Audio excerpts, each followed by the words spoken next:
every year 20 to 25,000 people take the IPMAT exam and seats कितनी है IPM program में? Only a few thousands. And उसके बाद भी why are so many people just wanting to crack this exam and get into IIMs? There is a huge question and the answer is everybody wants a good student life. Everybody wants exposure. Everybody wants a great package after their placement. Everybody wants a good life ahead. And what promises it? IPM program at the top IIMs. Yes, it is one of the best promises any university has ever made to its students. But you have to gear up for it because it makes me go into depression after thinking about so many failures every year. But you know what? There's one thing that takes me out of it. There is only one good thing happening around all of this IPMAT drama, and that is the amount of seats that are increasing every year. It's rapid, guys. It's rapid. And you want to be in one of these IIMs doing this course because at the end of it, on the other end, there is going to be a great placement, a great life. You could be a millionaire.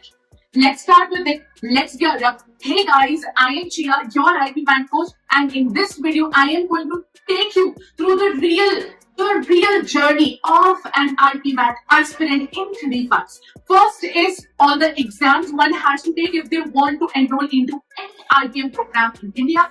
Second is every other eligibility that is necessary for every other college providing IPM. And the last thing is life of an IPM program student. Yes, that is also something that you need to know. क्योंकि उसी से तो motivation मिलेगा ना. Just a minute. Skip करने से पहले 1 second बात और सुन लो. This video is very factual. Either you will need to take notes or you will need to take screenshots. Whatever suits you, I am good with it. There are few things that you need to know. सबसे पहली बात IPMAT exam जो होता है या IPM programme जो होता है वो 12th के बाद आपको IIM जाने का मौका देता है. तो this is after 12th that you appear for this exam and get into IIMs or an IPM course. अभी जो IPM प्रोग्राम होता है this is a stream neutral program. मतलब अगर आप ह्यूमैनिटी से हो, कॉमर्स से हो या आप साइंस से हो, doesn't matter. It takes up any kind of students and it's all right. Some colleges do say कि maths जरूरी है, maths is mandatory, but most don't. So that is perfect. The third thing is कि it's a dual degree program, that is a UG plus PG program. मतलब BBA plus MBA for the most of it. And the last thing is that it's a residential program. So you live in the residence even if you are from the same city. So अगर आपका IIM बोध गया में admission हो जाता है ना, बोध गया में ही रहते हो, फिर भी आपको रेसिडेंशियल प्रोग्राम में ही पार्टिसिपेट करना पड़ेगा. There are no ifs and buts. चलो आगे बढ़ते हैं. अब समझ लेते हैं pattern of every exam and कौन कौन से एग्जाम होते हैं ताकि आप IPM प्रोग्राम में एनरोल कर सके. So there are 4 exams. First is IPMAT Indore, ठीक है, जो IIM इंदौर खुद कंडक्ट करता है. सेकंड इज JIPMAT जो NTA कंडक्ट करता है, that is national testing agency. इसके अलावा there is IPMAT Rohtak exam जो IIM रोहतक कंडक्ट करता है. And the last is NFAT exam, NFAT exam जो कि NFSU कंडक्ट करता है. ठीक है, अब देखो इन सारे एग्जाम्स को तुम दे तो दोगे, लेकिन ये एग्जाम्स के बलबूते तुमको कौन से कॉलेजेस अलॉट हो सकते हैं वो समझो. IPMAT इंदौर अगर तुम देते हो और क्रैक करते हो तो तुमको ये 12 कॉलेजेस में से कोई सीट्स अलॉट हो सकती है. स्क्रीनशॉट्स लेना मत भूलना और अगर नोट्स ले रहे हो तो पॉज करके नोट्स लेना मत भूलना. सेकेंड इज IPMAT रोहतक जिसके थ्रू सिर्फ यही कॉलेज अलॉट होता है आपको एंड इसके हिसाब से ही आपको सीट्स मिलती हैं. इसके अलावा भी एलिजिबिलिटी होती है. तो सेकंड पार्ट के लिए वेट करो, अभी से कहीं गायब मत हो जाना कि पता चला पढ़ाई करना चालू कर दी. नो, लास्ट इज JIPMAT जिससे जम्मू एंड बोधगया में आपको सीट्स मिलती हैं. And last is NFAT exam जिसमें आपको NFSU Gandhinagar and NFSU Delhi में सीट्स मिलती है. And that's it. इतनी छोटी सी, इतनी प्यारी सी, इतनी स्वीट सी बात थी. अब हम बात कर लेते हैं तीनों IPMAT एग्जाम्स के पेपर पैटर्न्स के बारे में. First is IPMAT Indore. तो आपको मालूम था IPMAट इंदौर में 3 सेक्शन आते हैं, लेकिन एक्चुअली ये होते 2 ही सेक्शन है जिनको 3 में डिवाइड किया गया है. उन्होंने क्वांटिटेटिव एप्टीट्यूड को डिवाइड कर दिया है इन 2 parts. First is the MCQ part of it and the second is short answer part of it. And then there is a verbal ability section. तीनों को ही कंप्लीट करने के लिए सेक्शनल टाइम लिमिट होती है एंड दैट इज 40 मिनट्स। हाँ, इन ही slots में आपको तीनों को कंप्लीट करना पड़ता है, यू कांट स्किप इट।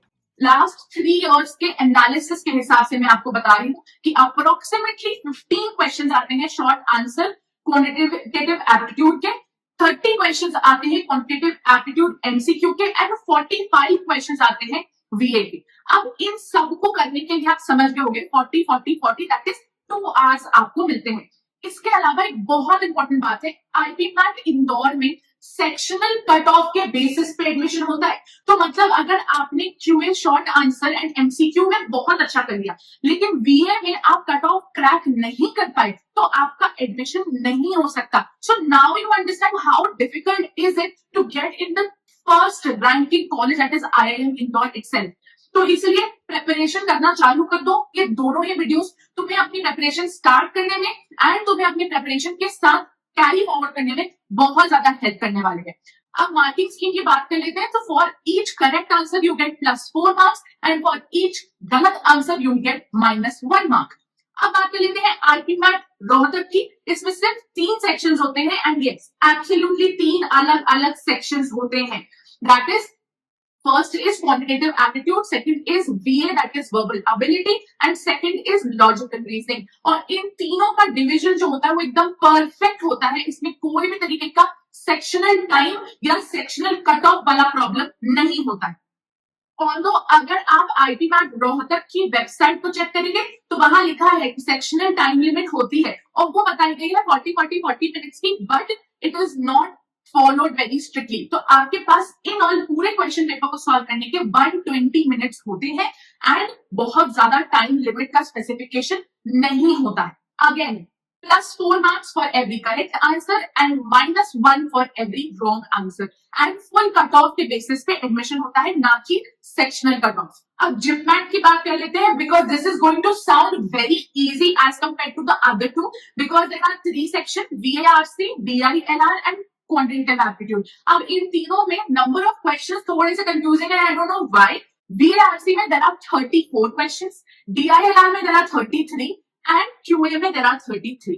तो अब इन सब को सॉल्व करने के लिए आपको मिलते हैं 150 minutes. No sectional time, no sectional cut off, full cut off के बेसिस पे ही एडमिशन होता है।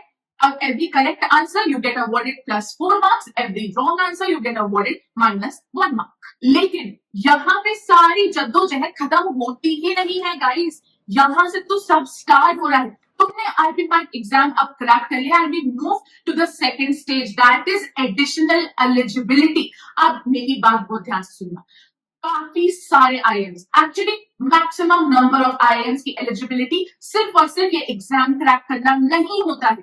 There is interview and there is school में जो 10th एंड 12th में आपने मार्क्स लाए हैं वो एंड जेंडर, ये सारे ही क्राइटेरियाज को देखते हुए ही एडमिशन होता है। तो अब हम बात कर लेते हैं अकॉर्डिंग टू एवरी आईआईएम कि कैसे होता है, क्या होता है। ठीक है, सबसे पहले बात कर लेते हैं आईआईएम इंदौर के बारे में। तो इसमें 65% वेटेज मिलता है to the IPMAT Indore exam and 35% weightage मिलता है टू द इंटरव्यू।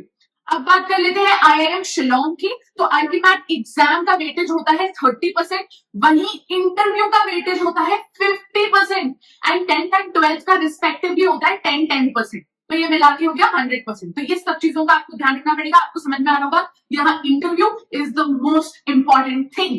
अब हम आईआईएम रोहतक के बारे में बात कर लेते हैं। तो 55% वेटेज मिलता है टू आईपीमैट रोहतक, इंटरव्यू का वेटेज है 15%, 10th क्लास का वेटेज है 10% एंड 12th क्लास के परसेंटेज का वेटेज है 20%। अब हम आईआईएम रांची की बात कर रहे हैं। Again this is simple, interview को मिलता है 30% वेटेज, 10th को मिलता है 10% वेटेज एंड 12th के परसेंटेज को मिलता है 10% वेटेज। आईआईएम अमृतसर में 70% वेटेज मिलता है आईपीमैट एग्जाम को, 25% मिलता है to interviews and 5% gender diversity. IIM Jammu and Bodhgaya का सिंपल है गाइस, सिर्फ और सिर्फ जिपमैट एग्जाम का जो स्कोर होता है उसमें कट ऑफ आता है, इसी पे आपका एडमिशन हो जाता है, इंटरव्यू भी नहीं होता है। तो 100% जो वेटेज होता है वो जिपमैट एग्जाम का ही होता है। अब हम बात कर लेते हैं फीस के बारे में, क्योंकि हो सकता है कि अब आपको अलॉट हो गया आपको आपका कॉलेज, जैसे फॉर एग्जांपल आपको IIM रांची, रोहतक या IIM इंदौर अलॉट हो गया, लेकिन इसकी फीस के बारे में बहुत कंफ्यूजन होता है, इसलिए मैं ये कंफ्यूजन को क्लियर कर देती हूँ। देखो फीस में क्या होता है, फर्स्ट 3 इयर्स की फीस तो क्लियर है कि इतनी ही होती है, आप स्क्रीनशॉट ले लीजिए सारे के सारे कॉलेजेस की, एंड परेशान मत होइए फीस के लिए, क्योंकि it is a perfect ROI, क्योंकि प्लेसमेंट बहुत अच्छी होती है जो आपको नेक्स्ट पार्ट में पता चलने वाला है, तो स्किप भी मत करो, छोड़ के भी मत जाओ। बाकी के जो 2 साल की फीस होती है वो इस हिसाब से होती है कि कैट क्रैक करके जो MBA करने बच्चे आए हैं उस पर्टिकुलर इंस्टीट्यूट में, उस समय जितनी फीस MBA के बच्चों को देनी होगी उतनी ही फीस आपको भी देनी होगी। So that is how it works, क्योंकि 3 साल में सिनेरियो काफी चेंज हो जाता है, इसलिए वो अभी आपको वो फीस कोट नहीं कर सकते हैं। फिर भी मैं आपको बता देती हूँ कि 35 to 40 लाख फीस लगती है, एंड डोंट वरी प्लेसमेंट्स हैं, so chill and just listen to me carefully. अब देखो आपने IPMAT एग्जाम क्रैक कर लिया है, एंड अब आप एक IPM प्रोग्राम के स्टूडेंट हैं, तो अब आपको क्या अपॉर्चुनिटीज मिलती हैं? सबसे पहली बात तो आपको इंटर्नशिप्स मिलती हैं, सेकेंड है ग्लोबल एक्सचेंज प्रोग्राम में पार्टिसिपेट करने का मौका मिलता है। Not only global exchange program but also rural exchange program and society exchange program. इसके अलावा there is a fourth thing also, there is a Himalayan outbound program. अगर आप इन सब चीजों के बारे में और अच्छे से जानना चाहते हैं तो you can visit the website of IIMs and उनके बेसिस पे आपको सब चीजें समझ में आ जाएगी। अब देखो हम बात कर लेते हैं एवरेज प्लेसमेंट्स की, तो इस चीज का तो स्क्रीनशॉट तुम्हें ले ही लेना चाहिए, इसे प्रिंट करवा के अपने वॉल पे लगा लेना चाहिए, क्योंकि this is going to be such a great thing अगर तुम इसको देख देख के पढ़ाई करोगे, क्योंकि मुझे श्योरिटी है कि अगर तुमको ये बात का अंदाजा लगता रहेगा कि this is the amount of money that you will get at the end of this course, तो तुम बहुत अच्छे से पढ़ पाओगे, and it is going to be epic for you and you will be in IR1 next year. So this is the best ROI anyone is ever getting. So yes, I am here for you to help you with any kind of strategy, anything you need to know, any questions you have, any confusions you have, I will clear them. But you'll have to ask me. So comment and ask all your questions. I'm here to answer them. I am your mentor, Chia, signing off. I'll see you next time. Bye.